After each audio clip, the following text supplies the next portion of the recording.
Coronary angiogram లో blocks ఉన్నాయా లేదా అనేది ఎలా తెలుసుకోవాలి? మనం యాంజియోగ్రామ్ చేసినప్పుడు మనకు బ్లాక్స్ తెలుస్తాయని మనం తెలుసుకున్నాము. దాన్ని 3 రకాలుగా మనం గ్రేడ్ చేస్తాము. మైల్డ్, మోడరేట్, సివియర్ అని. మైల్డ్ అంటే లెస్ దెన్ 50% బ్లాక్ ఉంటే దాన్ని మైల్డ్ అంటాం. సో సాధారణంగా ఇటువంటి వాళ్ళకి మనం మందులతోనే ట్రీట్మెంట్ చేయొచ్చు. సివియర్ అంటే మోర్ దెన్ 80% ఉంటే సివియర్ అంటాం.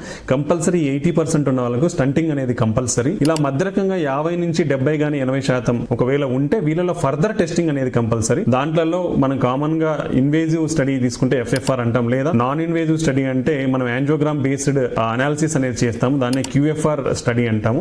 సో ఈ QFR ద్వారా ఈ మధ్యరకమైన బ్లాక్లలో ఇది సిగ్నిఫికెంట్ మనకు సిమ్టమ్స్ కాజ్ చేస్తుందా లేదా అనేది తెలుసుకొని, ఒకవేళ సిగ్నిఫికెంట్ గా మనకు ఒక వాల్యూ ఉంటుంది, ఆ వాల్యూ పైన ఉంటే మనం స్టంట్ వేయాల్సిన అవసరం లేదు. ఒక వాల్యూ కంటే తక్కువ ఉందంటే అది సిగ్నిఫికెంట్ బ్లాక్ అని అర్థం. ఇంటర్మీడియట్ బ్లాక్స్ లో కూడా సో అటువంటి బ్లాక్స్ కి స్టంటింగ్ వేయాల్సిన అవసరం ఉంటుంది.